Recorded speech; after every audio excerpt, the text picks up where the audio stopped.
สบายดีสบายดีมื้อนี้มาพบกับช่อง YouTube บ่าวสายคำเด้อบ่าวสายคำมาเที่ยวดงลิงมื้อนี้มาเบิ่งทิวทัศน์ธรรมชาติต้นยางใหญ่เด้อ FC พี่น้องไว้ที่เรือนผ่านเข้ามาเห็นช่อง YouTube บ่าวสายคำอันนี้เป็นแหล่งท่องเที่ยวบัดดงลิงต้นยางต้นยางใหญ่พี่น้องระดับ5-6 อุ้มต้นยางใหญ่อีหลีพี่น้องบ่าวก็บ่เคยเห็นจักเทื่อเพิ่นว่าต้นยางนี่ต้นยางใหญ่อีหลีใหญ่แท้ใหญ่ว่าเนาะ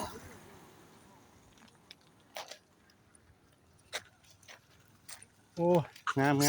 น้องทำมาได้แม่โอ้แลกูมาเห็นทูดน่ะพอแล้วสักก่อนเนาะโอ้ใหญ่แท้ใหญ่ว่าเนาะพี่น้องเนาะขออนุญาตถ่ายเด้อเจ้าถิ่นเจ้าทานเอ้ยลูกหลานขออนุญาตถ่ายต้นไม้เด้อปอโธ่ใหญ่แท้ใหญ่ว่า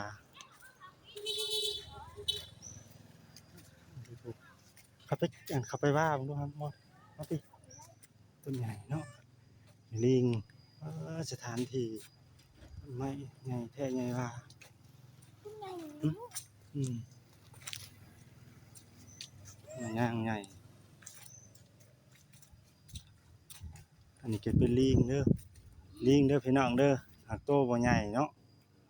โตใหญ่เพิ่นบ่ค่อยลงมาในต้นไม้ย่างใหญ่ไปเบิ่งแถวนั้นดูอ๋อโธ่มีแต่ต้นใหญ่ๆเนาะต้นใหญ่ลีลอนี่ระดับ3-4-5 อุ้มว้าโธ่ต้นบักใหญ่ที่เจ้าอันที่มีแต่ต้นใหญ่ๆเนาะครับว้าโธ่ต้นใหญ่ลีลออันนี้เป็น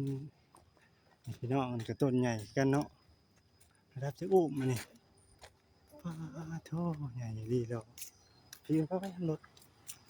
ไปอุ้มมึงดูไปรถมึงดูใหญ่ลีลอเนาะว้าโธ่ไปอุ้มมึงดูจะอุ้มนะโอ้เด้อพี่น้องต้นไม้ย่างใหญ่ดงลิงไปลึกกะลีเนาะต้นใหญ่เนาะโอ้ตัวน้องเอ้ยใหญ่ลีลอต้นนี้ก็ใหญ่นะครับเนาะใหญ่คือกันตัวนี้ก็ดีโอ้ใหญ่เนาะใหญ่คือลือไปอุ้มดูไปถ่ายไปยืนเที่ยงดูนะยืนเที่ยงดูเด้อพี่น้องเด้อคุณเบิ่งเอาอุ้มมึงดูว่าดูใหญ่รีพี่น้องเบิ่งเด้อจะพาก่อน